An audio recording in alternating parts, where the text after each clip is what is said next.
Leo was the kind of man who looked like he'd lived 3 lifetimes, and probably had. At 72, he spent his mornings at the same greasy spoon in Brooklyn, sipping black coffee and watching the world rush by. One rainy Tuesday, a young woman named Sarah sat across from him. She looked frail, not in body, but in spirit. She told him she was being evicted from the tiny apartment she'd called home for 10 years, all because she couldn't find her grandfather's old wooden watch. It wasn't just a watch, it was the proof of the debt paid, a piece of paper hidden in the casing that would save her home. Leo didn't say much. He just listened, his eyes tracing the lines of his coffee cup. But when she got up to leave, Leo whispered, "Check the 3rd board from the radiator." Sarah froze. "How could you possibly know where I live, let alone my floorboards?" Leo looked up, a faint smile touching his lips. "I lived in 4B, back in 1964. I'm the one who carved the notch for your grandfather to hide it." He leaned in, his voice dropping to a low, intimate rasp. "He told me one day, a girl with eyes just like his would need a miracle. I've been waiting 40 years just to tell you where he put it." Sarah rushed home, her heart hammering against her ribs. She pried up the wood, and there, nestled in the dust, was the glint of gold and a yellowed envelope.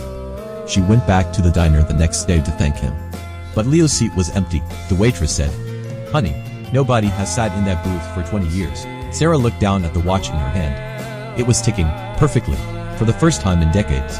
Some debts are paid from the other side.